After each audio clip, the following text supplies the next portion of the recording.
عقدۃ من لسانی یفقہوا قولی، آمین یا رب العالمین۔ محترم حضرات، معزز سامعین، محترم خواتین، میری ماں اور بہنوں، ملے بھائیوں، پیارے بچوں، آج کی گفتگو کا عنوان ہے سورۃ الجن۔ بہت سے لوگ جنوں کا نام سنتے ہیں۔ اللہ رب العزت نے اپنی کتاب میں ایک سورت کا نام سورہ جن رکھا۔ یہ سورت مکی ہے اور 28 آیتوں پر مشتمل ہے۔ کل دو رکوع ہیں، 28 آیتوں پر مشتمل ہے۔ کوشش کریں گے کہ آج پوری سورت آپ کو سمجھا سکیں، کیونکہ اس کا مضمون مسلسل ایک ہی طرح کرتا ہوا جا رہا ہے۔ 2 رکوع 2 ہفتوں میں کرنے سے مضمون آپ کے دماغ سے نکل جائے گا۔ سب سے پہلے آپ کو معلوم ہونا چاہیے کہ اس کا نام سورہ جن کیوں ہے۔ جن اللہ کی ایک مخلوق ہے، جیسے انسان ایک مخلوق ہے، جیسے فرشتے ایک مخلوق ہے۔ 3 قسم کی مخلوق، جس میں سے آپ ایک کو نوری کہتے ہیں، ایک کو ناری، ایک کو خاکی۔ خاک کے معنی مٹی، مٹی سے بننے والے کو انسان کہتے ہیں، اور نور سے بننے والے کو فرشتے کہتے ہیں، اور آگ سے بننے والے کو جن کہتے ہیں۔ اب جنوں میں بھی 2 قسمیں ہوں گی۔ جیسے انسانوں میں اللہ کا حکم مان لیا تو مومن، اللہ کا حکم نہیں مانا تو کافر۔ ایسے ہی ان جنوں میں سے جنہوں نے اللہ کا حکم مان لیا وہ مومن جن کہیں گے، اور جنہوں نے انکار کر دیا ان کو شیطان کہیں گے۔ یہاں کافر اور جنوں میں شیطان۔ اور فرشتوں میں کوئی ایسا ہوتا ہی نہیں کہ خدا کا حکم نہ مانے، لہٰذا ماں کو تقسیم نہیں ہے۔ جن کو جن کیوں کہتے ہیں؟ کیونکہ جنگ جنوں کے معنی آتے ہیں نظر نہیں آنا، جنون ایک بیماری ہے، بیماری نظر نہیں آتی۔ مجنون کسے کہیں گے؟ آپ کی طرح وہ بھی انسان دکھائی دے گا، مگر اس میں جب جنون چڑھ جاتا ہے تو وہ مجنون ہوتا ہے، مگر وہ جنون کسی کو نظر نہیں آتا۔ جن اللیل کے معنی رات میں تاریکی پھیلا دیا، فلما جن علیہ اللیل، رات تاریک ہو گئی، کچھ نظر نہیں آتا۔ نجنہ کے معنی آتے ہیں ڈھال، جب اس سے کوئی روکتا ہے تو تلوار اس کے آگے اٹھ جاتی ہے اور سامنے کا چہرہ چھپ جاتا ہے۔ تو جن کے معنی جو نظر نہ آئے، اللہ تعالیٰ نے اس سورۃ کا نام سورہ جن رکھا۔ پہلی ہی آیت میں لفظ آیا ہے الجن، اسی کی مناسبت سے سورۃ کا نام سورہ جن ہے۔ تو بہت اہم، بہت مضمون اہم ہے، اور بہت طویل بحث ہے، اور بہت دلچسپ مکالمے ہیں، لیکن دلچسپی باقی رہنے کے لیے آپ کی توجہ مطلوب ہے۔ سب سے پہلا لفظ ہے قل۔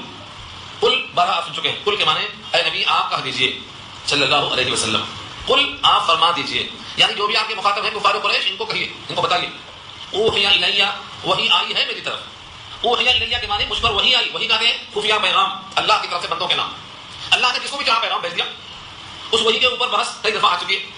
اللہ کا جو پیغام آتا ہے مخفی طریقے سے نبیوں کے پاس، اس کو وحی کہا جاتا ہے۔ نبی صلی اللہ علیہ وسلم کو یہ نہیں معلوم ہوا تھا کہ میرے پیچھے جنات کھڑے ہیں، جب یہ آیت نازل ہوئی، جب معلوم ہوا کہ سن کے چلی بھی گئی، ایمان بھی لے آئے۔ آگے بات آ رہی ہے، اوحی الیہ، وحی آئی ہے مجھ کو، پیغام آیا ہے مجھ کو، اس بات کی طرف سے اطلاع، انہو بے شک شان یہ ہے، انہو شان یہ ہے، استمع نفر من الجن، سن لیا جنوں کی ایک جماعت نے۔ نفر کہتے ہیں جن کی تعداد 3 سے 10 تک ہو، 10 سے زیادہ نہیں ہو سکتی۔ تو ان کی تعداد اکثر خاص لیتے ہیں کہ 9 تھی۔ یہ 9 جن تھی جنہوں نے سنا۔ اس کا پس منظر میں ابھی عرض کروں گا، کب سنا، کیسے سنا، کہاں سنا، کیا سنا، سن کر کیا اثر ہوا۔ فرمایا استمع نفر من الجن، جنوں کے ایک گروہ نے سنا۔ فقالوا، پس کہا ان جنوں نے، انا سمعنا قرآنا عجبا، بے شک ہم نے سنا ہے ایک قرآن عجیب۔ عجیب قرآن کو قرآن کیسے سمجھا؟ کیونکہ وہ کلام انسانوں کے کلام سے مشابہ نہیں۔ کوئی انسان ایسا کلام کہنے پہ قادر نہیں تو کلام کی لذت سے محسوس کر لیا کہ یہ قرآن ہے، اور عجب اس کی لذت سے، اس کی فرحت سے، اس کے لفظوں کی اتار چڑھاؤ سے محسوس کر لیا، تو کہا ہم نے سنا ہے قرآن عجیب۔ یہدی الی الرشد، وہ قرآن جو عجیب ہے وہ کیا کرتا؟ یہدی، ہدایت کرتا، راستہ بتاتا، رہنمائی کرتا، انگلی پکڑ کے چلاتا، کدھر لے جاتا؟ الی الرشد، رشد کے معنی سیدھا راستہ، نیک بختی کا راستہ، سعادت کا راستہ، جنت کا راستہ، اللہ کا راستہ، یہ ہے رشد۔ اسی سے بنا ہے مرشد، جو راستہ بتانے والا، اور مرشد جو راستے پر پہنچ چکا، منزل پہ جا رہا۔ اور یہ مرشدہ سورہ کہف میں آ چکا، یہدی الی الرشد، وہ رہنمائی کرتا ہے رشد کی طرف، راستہ راست بتلاتا۔ فآمنا بھی، تو ہم اس پر ایمان لے آئے۔ جنہوں کا یقین، جنہوں کا ایمان اس لفظ ثابت ہوتا ہے، فآمنا بھی، تو ہم اس پر ایمان لے آئے۔ ولن نشرک، اور ہرگز ہم شرک نہ کریں گے، بربنا، اپنے رب کے ساتھ، احدن، کسی کو۔ آئندہ کا ارادہ یہ ہے کہ ہم کسی کو اپنے رب کے ساتھ شریک نہیں کریں گے۔ قرآن سنتے ہی ہم ایمان لے آئے۔ انہوں نے کب سنا، کہاں سنا؟ اب یہاں پر میں آیتوں کو روک کر پس منظر سناتا ہوں۔ کہاں سنا؟ جب قرآن کریم کے نزول کا زمانہ آیا، کئی واقعے ہیں، میں 2-3 سنا کر کے آگے چلوں گا۔ اوپر جایا کرتے تھے جنات، خبریں لایا کرتے تھے اوپر کی۔ اوپر سے مراد آسمان نہیں، اوپر سے مراد آسمان نہیں بلکہ بادلوں تک جایا کرتے تھے، کیونکہ فرشتے اللہ کا پیغام سن کر جب اتر کے بادلوں میں آتے تو باہم تذکرہ کرتے، اللہ نے کیا کہا، ماذا قال ربکم، کیا کہا تمہارے رب نے، تو چرچا کرتے، تبصرہ کرتے آپس میں، اور یہ وہاں سن کے چلے آتے، اور یہاں آ کر کاہنوں کے کان میں بول دیتے، کاہن ایک میں 100 جھوٹ ملاتا اور پھر دکان چلاتا۔ لیکن جب قرآن کریم کے نزول کا زمانہ شروع ہو گیا تو اب کوئی اگر جاتا اوپر تو شہاب ثاقب، یعنی آگ کا انگارہ تاروں کو توڑ کر جو ہم گرتا ہوا دیتے ہیں، ان کے ذریعے سے ان کو مار کے بھگایا جاتا. یہ پورے جن پریشان ہو گئے کہ آخر کیا چیز ہے، کیا زمانہ ہے، کیا وجہ ہے کہ ہمارا اوپر جانا بند کر دیا گیا. بڑا سخت پہاڑ دکھائی دے رہا، پورا آسمان بھرا ہوا ہے پہرے داروں سے، جہاں سے جاؤ جدھر سے جاؤ لوہے کے گردوں کا استعمال ہو رہا ہے. سب نے ٹیم بنایا اور پورے دنیا میں نیچے اوپر دائیں بائیں ہر طرف قافلوں کو بھیج دیا. پتہ لگاؤ. یہ تلاش کرتے ہوئے کہیں جا رہے تھے نبی صلی اللہ علیہ وسلم. اب یہاں سے واقعہ تقسیم ہوتا ہے، دو واقعہ ہے لیکن دونوں واقعے اپنی جگہ مسلم ہیں. نبی صلی اللہ علیہ وسلم نے ایک مقام کا نام ہے نخلا، کھجوروں کی مناسبت سے نخلا، وادی نخلا. ایک قول کے مطابق تہجد میں قرآن سنا رہے تھے اور ایک قول کے مطابق جو بخاری کی روایت میں ہے فجر میں نماز پڑھ رہے تھے. اور وہاں پر نماز فجر میں نبی کی زبان سے سہانے وقت میں جو قرآن سنا تو وہیں ٹھہر گئے جنہوں نے، اور انہوں نے کہا کہ بس ہو نہ ہو یہی وجہ، یہ قرآن ہے اور یہ عجیب و غریب ہے. ساتھیوں کو جمع کر لیا، یہ 9 کے 9 ایمان لے آئے، یہ سب کے سب ایمان لے آئے. اور ان کا ایمان لانا اور اپنی قوم کے پاس جا کر اطلاع دینا کہ ہم نے یہ قرآن سنا ہے جو قرآن رہنمائی کرتا ہے، ہم تو اس پر ایمان لے آئے، اب ہم کسی کو اللہ کے ساتھ شریک نہیں کریں گے. یہاں تذکرہ اسی کا ہے. اور وہ جنوں کا قافلہ جو وہاں پہنچا اس کا ذکر سورہ احقاف 12-26 آیت نمبر 29 30 31 3 آیتوں میں آ چکا ہے. وَإِذْ صَرَفْنَا إِلَيْكَ نَفَرًا مِنَ الْجِنِّ يَسْتَمِعُونَ الْقُرْآنَ فَلَمَّا حَضَرُوهُ قَالُوا أَنصِتُوا. یہ پوری تفصیلی بات میں آئے گی انشاءاللہ سورہ احقاف 12-26 میں. تو ان جنوں نے قرآن کریم کو سنا اور ایمان قبول کر لیا. یہ نصیبین کا علاقہ ہے. نصیبین وہاں کے جنوں کا حصہ تھا جو وہاں پہنچا. ٹکڑا تقسیم کیا تھا، جیسے آپ قافلہ تقسیم کریں کہ تم ادھر جاؤ، تم ادھر جاؤ، تم فلاں گاؤں میں جاؤ. ایسے جو وادی نخلا میں آئے تھے وہ نصیبین کے جن تھے، انہوں نے قرآن کریم کو سنا. ایک واقعہ تو یہ ہوا. ویسے نبی صلی اللہ علیہ وسلم کا دعوت و تبلیغ کے لیے جنوں میں جانا اس کے بعد شروع ہوا. جنوں کا وفد آپ کے پاس آیا، تقریباً 6 وفد کا تذکرہ ہے، جنوں کے 6 وفود آپ کے پاس تشریف لائے. تو اس میں سے اگر کئی واقعے باہم گڑبڑ ہوتے ہیں تو پریشان نہیں ہونا چاہیے کیونکہ کئی واقعے ہیں. اور ان میں سب سے اہم چیز یہ ہے جو تفصیل سے بیان کیا ہے. مکے میں جب ابو طالب کی وفات ہو گئی، چچا تھے، اگرچہ وہ کافر تھے لیکن بہت پیار کرتے تھے. آج کے نقلی عاشق اتنا پیار نہیں کر سکتے. 3 سال تک اپنے بھتیجے کے ساتھ رہے بائی کاٹ میں اور پتے کھائے. شاہ ابی طالب انہی کے نام سے مشہور ہو گھاٹی جہاں 3 سال تک مخالفہ ہو کے رکھا گیا تھا. کفر کی وجہ سے کافروں کے ساتھ رہ سکتے تھے لیکن نہیں، بھتیجے کی محبت میں بھتیجے کے ساتھ رہے. جب ان کی وفات ہو گئی تو آپ مکے میں اپنے آپ کو یکوتنہا محسوس کرنے لگے اور مکے والے بہت تنگ کر رہے تھے. آپ کے دل میں خیال آیا کہ مکہ چھوڑ کر طائف چلے جائیں. اور طائف میں ایک قبیلہ ہے، اس قبیلے کے 3 بھائی ہیں، ان تینوں سے جا کر کہیں گے کہ ہمارے ساتھ دو، ہمارا تعاون کرو اور ہم کو اپنے پاس رکھ لو تاکہ یہاں ہم بنائیں دارالعلم، یہاں سے ہم کام کریں. وہ 3 بڑے بڑے جو رئیس تھے، عبد علیل، مسعود ثقفی اور حبیب یا حبیب، ان تینوں کے پاس تشریف لے گئے. ان تینوں نے کسی قسم کا تعاون کرنے سے انکار کر دیا. اتفاق سے ان میں سے ایک کی بیوی قریش خاندان کی خاتون تھی. نبی صلی اللہ علیہ وسلم نے اس سے بھی کہا لیکن اس خاتون نے بھی کسی قسم کا تعاون کرنے سے انکار کر دیا. آپ نے کہا ٹھیک ہے تعاون نہیں کرتے ہو تو نہ صحیح، میری ایک بات تو کم سے کم یہ مان لو کہ میں یہاں آیا تھا تعاون کے لیے، یہ چرچا نہ کرنا ورنہ مکے والے دکھ اور پہنچائیں گے. ان لوگوں نے اس کو بھی نامنظور کر دیا اور اس کے ساتھ اوباش اور کمینے لوگوں کو لگا دیا کہ وہ سید الانبیاء پر پتھراؤ کرنے لگے. دنیا میں جب سے آپ آئے اور آپ کی زندگی کے 63 سال میں، نبوت کے 23 سالہ زمانے میں، دنیا میں جتنے دن تھے، جب پوچھا گیا کہ سب سے مشکل ترین دن کون سا تھا تو سید الانبیاء فرماتے تھے وہ طائف کا دن سب سے مشکل دن تھا. کتنی جنگیں ہوئی، کتنی جنگیں کی آپ نے، بدر میں، احد میں، خندق میں، خیبر میں، فتح مکہ میں، حنین میں، اتنی جنگیں ہوئی. جنگوں میں رہنے والا انسان اور جنگوں میں سب سے زیادہ لوگوں کے لیے رہنمائی کرنے والا انسان یہ کہتا ہے کہ طائف کا دن بہت مشکل تھا. یہ زندگی میں سب سے مشکل ترین دن کون سا تھا؟ طائف کا. کیوں؟ یہ اوباش اور کمینے اور لعین پتھر برسانے آپ کو زخموں سے چور کر دیا، آپ کی جوتیاں خون سے لبریز ہو گئی. نڈھال ہو کر جب آپ بیٹھ جاتے تو یہ کمینے آپ کے موڑے پکڑ کے کھڑا کر دیتے اور پھر پتھراؤ کرتے. اسی حالت میں شور و غل ہوتا رہا، لوگ بڑھتے چلے گئے، یہاں تک کہ طائف کے باہر ایک باغ تھا کھجوروں کا، بعض میں لکھا ہے انگوروں کا. یہ باغ شیبہ کا تھا. عتبہ اور شیبہ یہ دونوں کافر تھے، ربیہ کے بیٹے تھے، مکے کے قریشی تھے. ان دونوں کا یہ باغ تھا. جب اس باغ میں آپ پہنچ گئے، اندر داخل ہو گئے، تب ان کمینوں نے آپ کو وہاں چھوڑ دیا اور چلے گئے. اس موقع پر فرشتہ آ کر کہتا ہے کہ اگر آپ کہیں تو میں ان پر آگ برسا دوں. اللہ نے بھیجا ہے آپ کے فرشتے کو. کسی فرشتے نے کہا آپ کہیں تو میں ان پر پہاڑوں کو لا کے برسا دوں، چٹنی ہو جائیں گے لوگ. ہر فرشتہ حاضر تھا مدد کے لیے، لیکن نبی صلی اللہ علیہ وسلم نے بددعا نہیں فرمایا اور یہ کہا کہ اگر یہ ایمان نہیں لاتے ہیں مجھے ان کی اولاد سے امید ہے کہ وہ ایمان لائیں. جناب رحمت للعالمین نے سن کے فرمایا کہ میں اس طرح میں قہر و غضب بن کر نہیں آیا، میں کیوں ان کے لیے قہر الہی کی دعا مانگوں، بشر ہیں بے خبر ہیں کیوں تباہی کی دعا مانگوں. یہ صبر ہے، استقامت ہے، جوتیاں خون سے لبریز ہیں، لہو لہان ہیں. اس حالت میں ان پر آپ نے ترس کھایا اور رحم کھایا اور ان کی بھلائی کی فکر کیا. ہم ایسے رسول کی امتی ہیں، ہمیں بھی سارے جہان کی فکر کرنا ہے. جب بعد میں چلے گئے، شیبہ اور عتبہ کو رہا نہ گیا، دیکھا کہ اس حالت میں ہے، ضیافت ان کے گٹھی میں تھی، کافر بھی ضیافت کرتے تھے. اس نے ایک کشتری کے اندر رکھ کر ایک خوشہ انگوروں کا بھیجا. غلام کا نام عباس لکھا ہے، کہا ہے خوشہ دیکھو. غلام نے خوشہ پیش کیا آپ نے ہاتھ بڑھایا اور کہا بسم اللہ الرحمن الرحیم.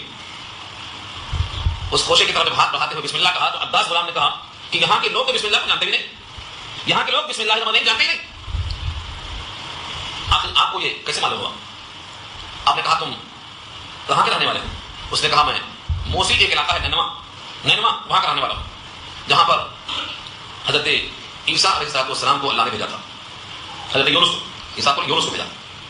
حضرت یونس کا علاقہ تھا وہ نینوا. فرمایا نبی صلی اللہ علیہ وسلم نے تم نینوا کے رہنے والے ہو جو علاقہ ہے یونس ابن متہ کا. اس نے کہا آپ کو کیسے معلوم یونس ابن متہ؟ فرمایا وہ میرے بھائی ہیں, ہم دونوں ایک ہی خدا کا پیغام پہنچانے والے ہیں. اور وہ غلام کا عقیدہ انہی کے ساتھ وابستہ تھا. اس نے فوراً جب دیکھا نبی صلی اللہ علیہ وسلم کو ان کو جانتے ہوئے اور بسم اللہ الرحمن الرحیم پڑھتے ہوئے تو فوراً قدموں پہ گر جاتا ہے, قدم بوسی کرتا ہے, دست بوسی کرتا ہے, پیار کرتا ہے اور آپ کے لیے نیاز مند ہو کر بیٹھتا ہے.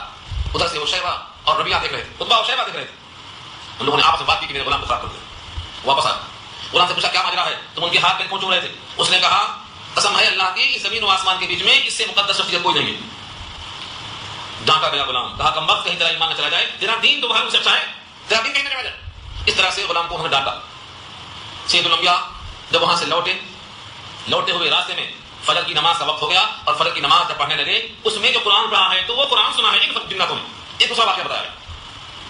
پہلے قول میں کیا تھا, تہجد کی نماز میں سنا گیا, بازار اوقاف کی طرف جا رہے تھے آپ, اور اس قصے میں کیا ہے, آپ لوٹ رہے تھے طائف سے اور فجر کی نماز پڑھا رہے تھے, اور اس کے علاوہ کئی واقعات ہیں. بہرحال ان جنہوں نے قرآن کریم کو سنا اور سن کر کے ایمان لے آئے, اور ایمان لانے کے بعد جب اللہ نے پیغام بھیجا قرآن کریم کے ذریعے سے تب معلوم ہوا کہ جنہوں نے قرآن سنا ہے اور ایمان لے آئے ہیں, جس کا ذکر یہاں کیا گیا ہے. اب آپ لفظوں کو دیکھیے, قل اوحی الی انہ استمع نفر من الجن, آپ فرما دیجیے لوگوں سے کہ میرے پاس پیغام آیا ہے, اس بات کی وحی آئی ہے کہ سنا ہے ایک گروہ نے جنوں میں سے. فقالوا, بس انہوں نے کہا انا سمعنا قرآنا عجبا, بے شک ہم نے قرآن سنا ہے جو عجیب ہے, عجیب قرآن سنا ہے. یہدی الی الرشد فآمنا به, وہ ہدایت کرتا ہے رشد کی طرف, بس ہم اس پر ایمان لے آئے. ولن نشرک بربنا احدا, اور ہم ہرگز شرک نہ کریں گے, اپنے رب کے ساتھ کسی کو شریک نہ بنائیں گے. وانہ تعالی جد ربنا, اور بے شک شان یہ ہے, تعالی بلند ہے, جد ربنا ہمارے پروردگار کی بڑی شان ہے. جدو کے معنی بڑی عظمت ہے, بڑی شان ہے, بڑا جلال ہے, بڑی کبریائی ہے. جد ربنا, جد کے کئی معنی ہیں. دادا کو بھی جد کہتے ہیں, جد امجد. دادا کو کیوں کہتے ہیں؟ کیونکہ ان کی بھی خاندان میں بڑی بڑائی ہوتی ہے, سب سے بڑے گھر کے ہوتے ہیں تو جد ہیں, دادا جد امجد. تو جد کے معنی آتے ہیں وتعالی جد کا, سنا پڑھتے ہیں نماز میں, وتعالی جد کا, جد کے معنی آپ کی بڑائی, آپ کی شان, آپ کی کبریائی بہت بلند ہے. وانہ تعالی جد ربنا, اور بے شک شان یہ ہے کہ بلند ہے ہمارے پروردگار بڑی شان والے. متخذ صاحبۃ ولا ولدا, نہیں بنایا انہوں نے صاحبۃ بیوی, ولا ولدا اور نہ اولاد. اتنا بلند ہیں, اتنا زیادہ پاکیزہ ہیں کہ ان کو بیوی کی اولاد کی کوئی حاجت نہیں. جن کا عقیدہ یہ ہے کہ اللہ کے پاس بیوی ہے یہ باطل, جن کا عقیدہ ہے کہ اللہ کو اولاد ہے ان کا عقیدہ باطل. اولاد عیسائی اختیار کر چکے ہیں, عیسائی کہتے ہیں اللہ کو اولاد, عیسیٰ اللہ کے بیٹے ہیں, یہ باطل. مشرکین مکہ کہا کرتے تھے جناتوں کی جو سردارانیاں ہیں یہ اللہ کی بیویاں ہیں, یہ باطل, یہاں سے باطل. اب یہ جنات جو ایمان لے آئے وہ اپنے گمراہی کی ایک وجہ بتاتے ہیں کہ ہم کیوں بھٹکے رہے اب تک, معلوم ہے اس لیے بھٹکے رہے کہ ہم کو یقین نہیں تھا کہ لوگ اللہ پر ایسی جھوٹی بات کہیں گے اور جھوٹ پر اتنے لوگ متفق ہو جائیں گے, اتنے لوگ جھوٹ میں متفق ہو جائیں گے. وانہ کان یقول, اور بے شک شان یہ ہے, یقول سفیہنا, ہم میں سے بعض بیوقوف کہا کرتے ہیں علی اللہ, اللہ پر, شططن, ایسی بات جو اوٹ پٹانگ ہے جس کی کوئی حقیقت نہیں ہے, حد سے بڑی ہوئی باتیں کرتے ہیں. شططا کے معنی ایسی بات جو لغو ہے, حقیقت سے بہت دور ہے, اللہ پر ایسی بات کرتے ہیں. ان کی باتوں میں آ کر کے ہم نے بھی اللہ کے ساتھ ایسا عقیدہ رکھ لیا کہ اللہ کو اولاد ہے, اللہ کو بیویاں ہیں, جو جس نے کہا مان لیا. اور ہمارا یہ گمان نہیں تھا کہ انسان اور جنات مل کر اللہ پر اتنا بڑا جھوٹ کہیں گے, خیال نہیں تھا. جیسے آج آپ سوچتے ہوں گے کروڑوں انسان اللہ کے ساتھ بتوں کو خدا مانتے ہیں, عقل میں آنے والی باتیں یہ, آپ ان سے پوچھو اگر پانی کون برساتا ہے, جن کو تم پوچھتے ہو یہ برساتے ہیں کیا, تو کہیں گے نہیں. پھر سزا کا کیوں ہو رہا, آپ ان سے کہو سورج کیا نکالتے ہیں, یہی لوگ تو کہیں گے نہیں. تو یہ لوگوں کا جو خیال ہے چلا آ رہا, چلتا جا رہا سلسلہ, جنہوں نے بھی یہی کہا. وَأَنَّا اور بے شک ہمارا خیال یہ ہوا أَلَّن تَقُولَ الْإِنسُ وَالْجِنُّ عَلَى اللَّهِ كَذِبًا, یہ کہ ہرگز نہیں کہیں گے انسان اور جنات اللہ پر جھوٹی بات. اتنا بڑا جھوٹ اللہ پہ کہیں گے سب لوگ مل کے, ہمیں اس کا اندازہ نہیں تھا. ان کی جھوٹی باتوں میں آ کر کے ہم بھی مشرک کرتے ہیں, لیکن اب ہم ایمان میں آ چکے ہیں. اور ایک بڑی اہم وجہ وَأَنَّهُ كَانَ رِجَالٌ مِنَ الْإِنسِ, اور بے شک شان یہ ہے کہ بہت سے مرد, بہت سے لوگ انسانوں میں سے بہت سے لوگ يعوذون پناہ مانگتے ہیں برجال من الجن, جنوں کے مردوں سے. فزادوہم رہقا, تو زیادہ ہو گیا ہے ان کا بد دماغ ہونا. رہقا کے معنی بد دماغی اور بڑھ گئی. جناتوں کو خیال کیا تھا کہ ہم جناتوں کے سردار ہیں, لیکن جب انسان بھی ان سے پناہ مانگ رہا ہے تو ان کا دماغ اور بڑا ہو گیا. اب تک تو ہم سردار تھے صرف جناتوں کے, اب ہم سردار ہیں جناتوں کے بھی انسانوں کے بھی. اس پر ایک واقعہ نقل کیا, تفصیل واقعہ. یہ صحابی ہیں حضرت رافع. حضرت رافع یہ اپنا واقعہ بیان کرتے ہیں. عربوں کا دستور تھا کہ جب کسی جگہ جاتے جنگل میں, تو اس جنگل میں, اس میدان میں اس میں جو سردار ہوتا ہے اس کی پناہ لے کر قیام کرتے تاکہ کوئی تکلیف نہ ہو. سعید بن جبیر تابعی ہیں, یہ واقعہ نقل کرتے ہیں, اور یہ واقعہ کس کا ہے؟ حضرت رافع کا. روایت کرنے والے ہیں سعید بن جبیر. تفسیر مدنی میں خالد صاحب تفصیل سے بیان کرتے ہیں اس واقعے کو. فرماتے ہیں کہ میں جنگل میں گیا, جیسا عام معمول تھا لوگوں کا, میں نے بھی جنگل کے بادشاہ کا پناہ مانگا. اعوذ بسید ھذا الوادی من شر سفہاء القوم, اس قوم کے بیوقوف لوگوں کے شر سے بچنے کے لیے میں نے اس وادی کے سردار کی پناہ مانگ لیا. اس طرح سے پناہ میں آ کر کے قیام کر لیا. اچانک دیکھا خواب میں تو ان کی جو اونٹنی ہے, ناقہ ہے, اس پر کوئی تلوار لے کے یا خنجر لے کے حملہ کر رہا ہے, اور اونٹنی کانپ رہی ہے بس, اور ایک بوڑھا آدمی ہے جو اس کو منع کرتا ہے کہ مت مارو. یہ ہبڑا کے اٹھے نیچے سے, دیکھا تو کچھ بھی نہیں, پھر سو گئے, پھر ایسا ہی دیکھا, پھر دیکھا کچھ بھی نہیں. تیسری بار جب آنکھ کھلی ایسا ہی اٹھ کر دیکھے تو دیکھا کہ جیسا میں نے خواب میں دیکھا تھا ویسا ہی ہو رہا ہے. حقیقت میں ایک بوڑھا آدمی کہتا ہے مت مارو, اور وہ جس کو میں نے خواب میں دیکھا تھا خنجر مارتے ہوئے, وہ خنجر یہ کھڑا ہے اور اونٹنی کانپ رہی ہے, تھرتھرا رہی ہے. اتنے میں ادھر سے 3 گور خر نکلے, نیل گائے. اس بوڑھے نے کہا دیکھو ان تینوں سے جس کو چاہے لے لو, ایک کو لے لو, یہ جو انسان کی ناقہ ہے اس کو چھوڑ دو, کیونکہ اس آدمی نے اس وادی کے سردار کی پناہ لی ہے, اور سردار ایک بوڑھا تھا, بوڑھا ہو چکا ہے لیکن اپنے پناہ کا لحاظ کرتے ہوئے روکنا چاہ رہا ہے. اس نے ایک گور خر لیا اور چلا گیا. اب وہ بوڑھا متوجہ ہوا رافع کی طرف اور کہا اب یہ زمانہ چلا گیا ہے جب تم سرداروں کی پناہ لیا کرتے تھے, اب کہا کرو اعوذ باللہ رب محمد, اعوذ باللہ رب محمد من حول ھذا الوادی, میں اللہ کی پناہ چاہتا ہوں جو محمد کا رب ہے صلی اللہ علیہ وسلم, اس وادی کے ہولناکیوں سے اور اس کے شرور و آفات سے. حضرت رافع کہتے ہیں میں پریشان ہو گیا تھوڑی دیر کے لیے, اور پوچھا کہ آخر یہ کون ہے, کہاں ہے؟ تو فرمایا کہ یہ نبی کا ظہور ہوا ہے, پتھروں کا پہاڑوں کا علاقہ ہے, کھجوروں کا بہت بڑا ایک چمن ہے, اور یہ اوصاف ہے, ان کا ظہور ہو چکا ہے, تم یثرب چلے جاؤ. مدینے کا پہلا نام کیا تھا؟ یثرب, یا ثرب, یثرب, وہاں چلے جاؤ. یہ صبح اٹھتے ہیں اور سیدھا مدینے کا رخ کرتے ہیں. وہاں جب پہنچتے ہیں تو سید الانبیاء دور سے دیکھ کے مسکراتے ہیں, اور ان کے کچھ کہنے سے پہلے پورا واقعہ خود سنا دیتے ہیں. یہ پورا واقعہ سن کر ان کا یقین اور بڑھ گیا, جبھی اسلام میں داخل ہو گئے. حضرت رافع کا ایمان لانا اس واقعے کی وجہ سے. اس آیت میں اسی کا تذکرہ کیا گیا ہے کہ اس زمانے میں لوگ جنوں کے مردوں سے پناہ مانگا کرتے تھے, لیکن وہ زمانہ اب چلا گیا ہے, اور اس پناہ مانگنے سے جنوں کا دماغ خراب ہو گیا تھا کہ ہم تو جنوں کے سردار تھے ہی, اب انسانوں کے بھی سردار ہو گئے, یہ بھی ہم سے مانگتے ہیں پناہ. یہاں جملہ اسی کا ہے وَأَنَّهُ كَانَ رِجَالٌ مِّنَ الْإِنسِ, اور بے شک بہت سے آدمی يَعُوذُونَ پناہ مانگا کرتے ہیں بِرِجَالٍ مِّنَ الْجِنِّ, جنوں کے مردوں کی, فَزَادُوهُمْ رَهَقًا, تو بڑھا دیا ہے ان کو, یعنی جناتوں کی بددماغی کو اور بڑھا دیا ہے. وَأَنَّهُمْ ظَنُّوا كَمَا ظَنَنتُمْ, اور بے شک ان کا گمان یہ ہے جیسا کہ خیال ہے تمہارا بھی, أَن لَّن يَبْعَثَ اللَّهُ أَحَدًا, کہ اللہ کسی کو دوبارہ زندہ نہیں کرے گا. آج بھی کتنے لوگوں کا عقیدہ یہ ہے کہ مرنے کے بعد دوبارہ زندہ نہیں کیا جائے گا, مر گئے ختم. اگر مرنے کے بعد زندہ ہونے کا عقیدہ بن جائے تو لوگ کوشش کریں گے, محنت کریں گے, لیکن یہاں جو عقیدہ ہے بہتوں کا خیال ہی ہے. وہ جنوں کے اخبار میں سیدھی بات چل رہی ہے, وَأَنَّا لَمَسْنَا السَّمَاءَ فَوَجَدْنَاهَا مُلِئَتْ حَرَسًا شَدِيدًا وَشُهُبًا, اور بے شک ہم نے چھوا آسمانوں کو, یعنی آسمانوں تک ہم پہنچے.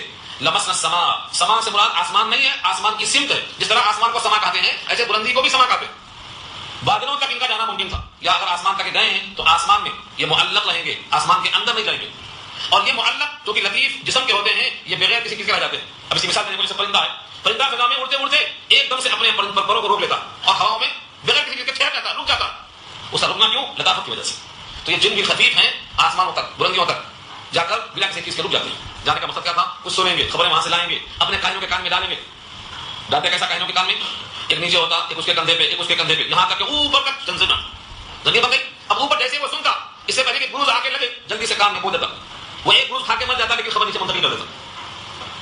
لکھا ہے جیسے مرغی اپنے چوزے کے منہ میں دانا ڈالتی ہے, ایسا دانا ڈالتا ہے. بخاری میں الفاظ آئے ہیں جس طرح سے مرغی کان میں نہیں منہ میں ڈالتی دانا چوزے کے, بس ایسی خبر ڈالتی. تو یہ خبر لگا کر ایک جھوٹ ملا کر کتنے جھوٹ بولتے ہیں اور دکان چلاتے ہیں. جب یہ واقعہ آیا تو ہم نے دیکھا, فوجدناها, ہم نے ان آسمانوں کی بلندیوں کو چھوا, ملئت حرسا, بھرا ہوا ہے چوکیداری سے.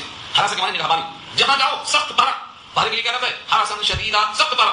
وشہبا, آپ کے انگارے, شعلے, جدھر جاؤ شعلے آئے. اتنا سخت پہرا دیکھ کر کے ہمیں اندازہ ہوا کہ ہماری جگہ چلی گئی, ہمارا بیٹھا چلا گیا, جہاں بیٹھا کرتے تھے وہاں جانا ممکن نہیں.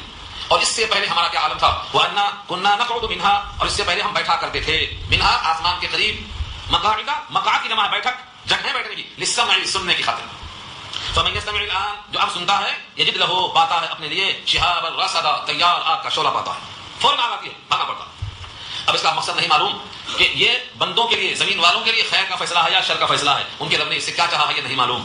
اچھا دیکھو لفظ کو, وَأَنَّا لَا نَدْرِي أَشَرٌ أُرِيدَ بِمَنْ فِي الْأَرْضِ, اور بے شک ہم نہیں جانتے کیا شر ہے جس کا ارادہ کیا گیا ہے ان لوگوں کے واسطے جو زمین میں ہیں, ام أَرَادَ بِهِمْ رَبُّهُمْ رَشَدًا, یا ارادہ کیا ہے ان کے رب نے ان کے ساتھ رشد و ہدایت کا, یہ ہمیں نہیں معلوم.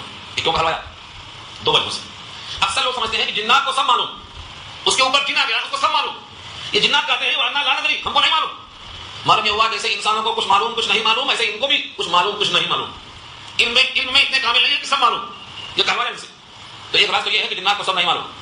اور دوسری بات یہ ہے، دعوت ہے کہ قرآن جو اس شان سے بھیجا گیا ہے اس کے ذریعے پہرا دیا ہوا ہے. اب زمین والوں کے لیے یہ پہرا ذریعہ خیر بنے گا یا ذریعہ شر بنے گا، یہ طنز ہے. یعنی زمین والے اس کو مانیں گے جنت میں جائیں گے خیر بنے گا، اور نہیں مانیں گے جہنم میں جائیں گے ذریعہ شر بنے گا. یہ ہم کو نہیں معلوم کہ کون مانیں گے کون نہیں مانیں گے.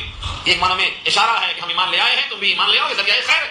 اگر اس پر ایمان نہیں لائیں گے تو ذریعہ شر بن جائے گا، اسی کا انکار جہنم میں لے جائے گا اور اسی کا اقرار جنت میں آ جائے گا. تو ایک معنوں میں دعوت ہے. ہم نہیں جانتے کہ اس پہرے کے ذریعے، اس قرآن کے نزول کے ذریعے، اور یہ بہت اہم پیغام، اتنا سب پہرا کہ ملاوٹ نہ ہو سکے، کوئی اس میں کو ملا سکے. یہ زمین والوں کے لیے اللہ کی طرف سے نہیں معلوم کہ کیا فیصلہ ہے اس کے اندر، اس فیصلے میں شر ہے یا اس فیصلے میں خیر ہے. اس کے باوجود فرمایا کہ ہم میں سے دو قسم کے لوگ ہیں، دو قسم کے، جنہوں میں بھی دو قسم کے ہو گئے. کچھ مان کر صالح بن گئے، کچھ نہ مان کر گمراہ بن گئے. وَأَنَّا مِنَّا الصَّالِحُونَ، اور بے شک ہم میں سے بعض لوگ صالح ہیں، نیک ہیں. وَمِنَّا دُونَ ذَلِكَ، اور کچھ لوگ ہیں جو اس کے علاوہ یعنی غیر صالح ہیں، بھٹکے ہوئے ہیں، یہاں وہاں جا رہے ہیں. جب کسی پر جنات کا اثر ہوتا ہے تو وہ باتیں کرتے ہیں، پوچھتے ہیں میاں تم کیوں آئے، اجنبی عورت پہ کیسے آ گئے. اجنبی عورت پہ آنا ان کے لیے بھی حرام ہے. یا معاشر الجن والانس، رحمان دیکھو اس کے لیے دونوں مخاطب ہیں. مگر یہ اس میں بھی بھٹکے ہوئے لوگ ہیں، اس میں بھی غلطی کرنے والے ہیں. جیسے مسلمانوں میں بھی دو قسم کے ہیں، کچھ سچے مسلمان ہیں، کچھ نقلی مسلمان ہیں. پتہ نہیں کہ ایمان کیا ہے، کلمہ کیا ہے. جب ان کو پتہ ہی نہیں ہے، جنت و جہنم کی خبر نہیں ہے، ان کی زمین پہ قبضہ، ان کے گھر پہ قبضہ کیوں کر لیتے ہیں، پتہ نہیں کس طرح جانتا ہو. تو جیسے وہ زمینوں پہ قبضہ کرتے ہیں، یہ بھی عورتوں پہ قبضہ کرتے ہیں. نہ یہ درست ہے نہ وہ درست ہے. تو یہ ہے منا دون ذالک، بھٹکے ہوئے ہم میں بھی ہیں. انسانوں میں جس طرح دو قسم کے لوگ ہیں ان میں بھی دو قسم کے. وَأَنَّا مِنَّا الصَّالِحُونَ وَمِنَّا دُونَ ذَلِكَ، اور ہم میں سے بعض اس کے علاوہ ہیں. كُنَّا طَرَائِقَ قِدَدًا، كُنَّا ہیں طرائق جمع ہے طریق کی، راستہ، اور قددا مختلف راستہ ہے، کسی کا اچھا ہے کسی کا برا ہے، الگ الگ راستے ہیں. سب ایک راستے پر نہیں جا رہے ہیں، الگ الگ راستہ. وَأَنَّا ظَنَنَّا، اور اب یہ کھل کے بولتے ہیں وَأَنَّا ظَنَنَّا، اور بے شک ہمارا گمان یہ ہے، ہمارا خیال یہ ہے، یہ کہ لَن نُعْجِزَ اللَّهَ فِي الْأَرْضِ، کہ ہم زمین میں اللہ کو عاجز نہیں کر سکتے. وَلَن نُعْجِزَهُ هَرَبًا، اور بھاگ کر ہم اللہ کو عاجز نہیں کر سکتے. زمین میں کہیں چلے جائیں چھپ جائیں یا بھاگ کر آسمانوں میں چلے جائیں، ہم کو اس بات کا یقین ہو گیا ہے کہ ہم اللہ کو عاجز نہیں کر سکتے. ہمیں اس بات کا یقین ہو گیا. یعنی کوئی بندہ اگر خدا کا حکم نہیں مانتا ہے تو وہ کتنا ہی طاقتور ہو، جنہوں کے بھاگنے کی رفتار سے پیچھے رہے گا، لیکن وہ جن بھی اقرار کرتے ہیں کہ ہم اللہ کے پکڑ سے بھاگ نہیں سکتے، ہم چھپ کر بچ نہیں سکتے، ہمیں اس بات کا یقین ہو چکا ہے. اس لیے ہم نے جو کیا ہے وہ تم بھی کرو. وہ کیا ہے؟ وَأَنَّا لَمَّا سَمِعْنَا الْهُدَىٰ آمَنَّا بِهِ، اور بے شک ہم نے سنا جب قرآن کریم کو ہدایت کی بات کو ہم اس پر ایمان لے آئے. آمنا بھی ہم اس پر ایمان لے آئے. فَمَن يُؤْمِن بِرَبِّهِ، پر جو شخص اپنے رب کی ذات پر ایمان لائے گا، فَلَا يَخَافُ، اب وہ ڈرے گا نہیں. بخسا ولا رہقا، بخس کے معنی کم کر دینا، اور رفع کے معنی زیادتی کر دینا. بخس کا مطلب کیا ہوا؟ نام اعمال میں نیکیاں بہت تھی، تھوڑا کم کر دی. اور رفع کے معنی گناہ کم تھے، تھوڑا گناہ میں اضافہ کر دیا. نہ گناہ میں اضافہ کرنے کا خطرہ، نہ نیکیوں میں کمی کرنے کا اندیشہ. جو رب پر ایمان لائے وہ یقین کر لے کہ ہماری نیکیاں جتنی ہیں ہم کو ملے گی، جتنا گناہ ہے اس میں اضافہ نہیں ہوگا، جو ہوگا تو حساب ہوگا، فیصلہ صحیح ہوگا.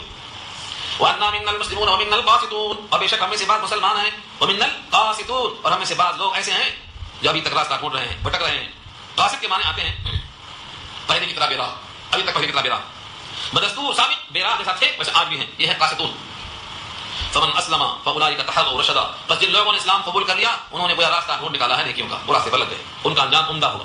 جنات بھی آگ کے اور جہنم بھی آگ. لوگ کہتے ہیں آگ میں آگ چلی گئی تو کیا عذاب ہو سکتا ہے، کیسے ہو سکتا ہے؟ یہ سوال کرنے والے صاحب کو ایک تھپڑ مار کے پوچھا، میرا ہاتھ بھی مٹی کا ہے، تیرا چہرہ بھی مٹی کا ہے، سزا ہوئی نہیں ہوئی؟ جب مٹی سے مٹی کو سزا ہو سکتی ہے تو آگ سے آگ کو بھی ہو سکتی ہے. اور کیا جہنم میں صرف آگ ہی ہے؟ جہنم میں اللہ نے اتنے قسم کے عذاب رکھے ہیں کہ انسان سوچ نہیں سکتا. جس طرح جنت کی نعمتیں بہت زیادہ ہیں انسان سوچ نہیں سکتا ہے، ایسے بھی عذاب انواع و اقسام کے، ہر قسم کے عذاب. تو یہ جہنم میں جانے والے. وَأَمَّا الْقَاسِطُونَ، اور بہرحال جو لوگ بے راہ ہیں، فَكَانُوا لِجَهَنَّمَ حَطَبًا، تو وہ ہوں گے جہنم کے ایندھن، جہنم کے ایندھن ہوں گے. ایک زمانہ وہ تھا جب مکے میں قحط پڑ گیا تھا حضور کی بددعا سے، 7 سال قحط. اس قحط کے موقع پر ابو سفیان جیسے لوگ گڑائے اور کہا دعا کر دیجئے کہ قحط ٹل جائے. اس آیت میں اشارہ کر دیا اللہ نے کہ اگر یہ لوگ راستے پر آ جاتے تو ہم پانی فراوانی کے ساتھ خود ہی بھیج دیتے، کچھ کرنا نہیں پڑتا ان کو. ان کی بغاوت سرکشی اس وجہ سے ان پر پانی نہیں برسا. اور یہ کہ لو استقاموا علی الطریقہ، اگر یہ طریقے پر مستقیم ہوتے، راستے پر چلتے، سیدھی طرف اپناتے، لاسقیناہم، تو ہم ان کو پلاتے مان غدقا، پانی سے سراب کر دیتے. غدقا کے معنی فراوانی کے ساتھ پانی عطا کرنا، خوب شیریں پانی. لنفتنہم فی، تاکہ اس میں ان کا امتحان کریں. امتحان اللہ کا دے کر بھی اور لے کر بھی، دو طرح شروع ہوتا ہے. کسی سے لے لیا ہے تب بھی امتحان، کسی کو دے دیا ہے تب بھی امتحان. یہ ہے لنفتنہم فی. فی کا مطلب پانی خوب برساتے تو بھی امتحان، اور کہاں پلا دیا تب بھی امتحان. اور جو اعراض کرے گا اپنے رب سے وہ چلے گا سخت عذاب کی طرف. وَمَن يُعْرِضْ عَن ذِكْرِ رَبِّهِ، اور جو اعراض کرے گا اپنے رب کے ذکر سے، یہاں ذکر سے مراد بالاتفاق قرآن کریم ہے، قرآن کریم. اور بعض نے کہا ہے ذکر سے مراد اللہ کی یاد ہے. اللہ کی یاد سے یعنی ایمان و اطاعت سے پھر گناہ نہیں کرے گا. یسلکہ، اس کو ہم چلائیں گے، یا اس کو فرشتے چلائیں گے اللہ کے حکم سے. عذاباً صعدا، ایسا سخت عذاب مبتلا کریں گے. صعد کے معنی سخت عذاب. ان تمام بحثوں کے بعد مسجد، جس کو مسجد کہا جاتا ہے سجدہ کرنے کی جگہ، یہ اللہ کا گھر ہے. اگر اللہ کا گھر بن گیا تو اس اللہ کے گھر میں اللہ کے غیر کو پکارنا یہ منع کیا اس آیت نے. وَأَنَّ الْمَسَاجِدَ لِلَّهِ، اور بے شک مسجدیں اللہ کے لیے، یہ مسجدیں جو ہیں اللہ کے لیے ہیں. فَلَا تَدْعُوا مَعَ اللَّهِ أَحَدًا، مت پکارو کسی کو اللہ کے ساتھ، اللہ کے ساتھ اللہ کے غیر کو مت پکارو. یہ نہیں کہا ان کو مت پکارو، ان کو مت پکارو، نام لے لیا آپ کا دل ٹوٹے گا.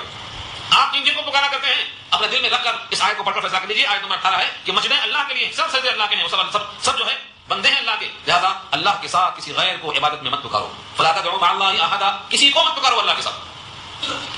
اس کے برخلاف سید الانبیاء جب کھڑے ہوتے اللہ کے سامنے، اللہ کے سامنے قیام میں، رکوع میں، سجدے میں، قرآن میں، تو آپ کے اوپر مشرک لوگ گھیر لیتے، ایسا گھیر لیتے. مثال دیا کیا کر کے، جیسے ایک گھوڑا ہے اس پر دو کی بیٹھنے کی جگہ ہے لیکن 3-4 بیٹھ جاتے، تو کیسا لگتا آپ کو؟ یہ ہے لیبدا اور لبدا، لیبدا اور لبدا. ایک گاڑی پہ 2 سیٹیں ہیں، 4 بیٹھ جائیں اس کے اوپر، کیا لگتا آپ کو؟ ایک بڑے بیٹھے، ایک بڑے بیٹھے. تو جب سید الانبیاء نماز پڑھنے کو اللہ کے سامنے کھڑے ہوتے تو کافر لوگ آپ پر ایسا گھیر لیتے جیسے معلوم ہوتا ہے کہ ایک پر ایک چڑھ جائے گی. وَأَنَّهُ لَمَّا قَامَ عَبْدُ اللَّهِ، یہاں عبد اللہ سے مراد کون ہے؟ رسول اللہ. اللہ نے رسول اللہ کے بجائے یہاں کیا کہا؟ عبداللہ کا، اللہ کا بندہ. جب محمد مصطفیٰ جو سید الانبیاء ہیں وہ اللہ کے بندے ہیں تو دوسرا کوئی اللہ کا بندہ نہ بن کر کسی غیر کا بندہ بنے گا تو اس کا انجام کیا ہوگا؟ یہاں سے معلوم ہوتا ہے کہ دنیا میں سب سے زیادہ مقدس ہستی، سب سے زیادہ محبوب ہستی، ان کو اللہ نے عبداللہ کہا ہے. وَأَنَّهُ لَمَّا قَامَ عَبْدُ اللَّهِ، اور جب خدا کا خاص بندہ مراد کون ہے؟ سید الانبیاء. يَدْعُوهُ، خدا کی بندگی کرتے ہوئے پکارتے ہیں. كَادُوا يَكُونُونَ عَلَيْهِ لِبَدًا، تو یہ کافر لوگ اس بندے پر بھیڑ لگانے کو ہو جاتے ہیں. لبدا کے معنی بھیڑ، ازدحام، معلوم ہوتا ہے ابھی گھیر لیں گے. قل، آپ کہہ دیجئے ان سارے مشرکین مکہ سے کہہ دیجئے، انما ادعو ربی، میں تو پکارتا ہوں اپنے رب کو. کتنا پیارا لہجہ ہے، رسول اللہ بھی اپنے رب کو پکارتے ہیں، یہ اللہ نے کہلوایا. قل، آپ کہہ دیجئے ان سے، انما، اس کے سوا اور کچھ نہیں، ادعو ربی، میں پکارتا ہوں اپنے رب کو، ولا اشرک به احدا، اور میں اس کے ساتھ کسی کو شریک نہیں کرتا، کسی کو اس کے ساتھ شریک نہیں کرتا. جب سید الانبیاء کسی کو شریک نہیں کرتے تو لوگوں نے سید الانبیاء کو شریک کر دیا اللہ کے ساتھ. یہ اللہ کے خلاف ہے، رسول اللہ کے خلاف ہے. اللہ کے ساتھ کسی کو شریک کرنے کا حق سید الانبیاء کو نہیں دیا اللہ. پھر کسی اور کو شریک کیسے کر سکتے ہیں آپ؟ دنیا میں اللہ کے بعد سب سے اونچا مقام سید الانبیاء کا ہے، فرشتوں سے افضل، سارے انسانوں سے افضل، سارے انبیاء میں افضل. آپ کو کہا گیا ہے کہ آپ کہہ دیجئے میں تو رب کو پکارتا ہوں اور رب کے ساتھ کسی کو شریک نہیں کرتا ہوں. یہ کہہ دیجئے لوگوں سے. اب آپ کی مرضی ہے، اگر ابھی آپ کسی کو ملاتے ہیں تو سید الانبیاء کے خلاف ہو رہا ہے، اللہ کے حکم کے خلاف ہو رہا ہے، اس آیت کے اعلان سے خلاف ہو رہا ہے. اور کوئی سمجھتا ہے کہ میں کسی کے نفع اور نقصان کا مالک ہوں تو اے نبی یہ بھی واضح کر دیجئے. قل، کہہ دیجئے انی لا املک لکم، بے شک میں مالک نہیں ہوں تمہارے لیے، ضرا ولا رشدا، ضرر نقصان، ولا رشدا اور بھلائی اور خوبی، میں کسی کے لیے بھلائی اور خوبی کا اور تکلیف اور نقصان کا مالک نہیں ہوں جب تک اللہ فیصلہ نہ کر دے. کسی کا ضرر ہو اور کسی کا بھلا ہو یہ میں اس کا مالک نہیں ہوں، کیونکہ بہت سے لوگ سمجھتے ہیں سب آپ کے ہاتھ میں، سب آپ کے ہاتھ میں ہیں. اللہ نے کہلوا دیا، اعلان کر دو سب اللہ کے ہاتھ میں. آگے ٹکڑا دیکھیے. قل انی لن یجیرنی من اللہ احد ولم اجد من دونہ ملتحدا، کہا دو بے شک ہرگز مجھ کو پناہ نہیں ملے گی اللہ کے مقابل میں کوئی. یعنی فرض کرو میں اگر اللہ کے حکم کے خلاف کر دوں، اللہ کی مرضی کے خلاف کر دوں تو اللہ کے مقابل میں میری کوئی پناہ گاہ مجھے نہیں ملے گی. لن یجیرنی جار یجیر کے معنی پناہ دینا. آپ پڑھتے ہیں یا مجیر یا مجید، کب پڑھتے ہیں؟ تراویح میں پڑھتے ہیں. تو یا مجید کس کو پکارتے ہیں؟ پناہ دینے والے کو، وہ اللہ کی ذات ہے. فرمایا لن یجیرنی، مجھ کو ہرگز پناہ نہیں ملے گی اللہ کے مقابل میں کچھ بھی. ولم اجد من دونہ ملتحدا، اور ہرگز نہیں پاؤں گا میں اس کے سوا کوئی جائے پناہ نہیں پاؤں گا. الا بلاغا من اللہ ورسالاتہ، اوپر تو کہا گیا تھا میں تمہارے نفع اور نقصان کا مالک نہیں ہوں، تو کوئی سمجھتا ہے کہ پھر آپ کے ہاتھ میں کچھ بھی نہیں. اس کی وضاحت آ گئی الا کے ساتھ، الا بلاغ مگر پہنچانا، من اللہ کی طرف سے، ورسالاتہ اور اس کا پیغام، اس کا خبر نامہ، یعنی قرآن کریم کے ذریعے سے میں اللہ کا پیغام پہنچانے والا ہوں. بس یہ ہے اللہ کی طرف سے کہ میں اللہ کا پیغام پہنچاؤں. بقیہ نقصان کا مالک اور فائدے کا مالک یہ سب اللہ کے قبضے قدرت میں ہے. ومن يعص الله ورسوله، اور جو نافرمانی کرے گا اللہ کی اور اللہ کے رسول کی، فإن له نار جہنم، تو بے شک اس کے لیے کیا ہے؟ جہنم کی آگ ہے. خالدین فیہا ابدا، اس میں رہے گا ہمیشہ ہمیشہ ہمیشہ اس کے اندر رہے گا. خلود بھی ہے اور ابدیت بھی ہے، ہمیشہ رہے گا. حتی اذا رأوا ما يوعدون، حتی یہاں تک کہ جب وہ دیکھ لیں گے ما یوعدون، جس کا وعدہ ہو رہا ہے. دو وعدہ ہے. دو وعدہ کیا ہے؟ ایک تو قیامت کا وعدہ ہے اور ایک دنیا میں فتح کا اور غلبے کا وعدہ ہے. دو میں سے ایک وعدہ، دنیا میں فتح دیکھ لیں یا آخرت میں جنت و جہنم کا یقین ہو جائے. دونوں صورتوں میں جس کا وعدہ کیا جا رہا ہے جب اس کو دیکھ لیں، فَسَيَعْلَمُونَ مَنْ أَضْعَفُ نَاصِرًا وَأَقَلُّ عَدَدًا، تو ان قریب وہ جان لیں گے کہ کون ہے زیادہ کمزور مدد کے اعتبار سے اور کون زیادہ کم ہے عدد کے اعتبار سے. فرشتوں کی تعداد، فرشتوں کی جمعیت یہ دیکھ لیں گے، اور جب میدان کائنات میں شکست ہوگی تو اندازہ ہو جائے گا کہ مدد کس کی طرف ہے، کس کا قبضہ ہے.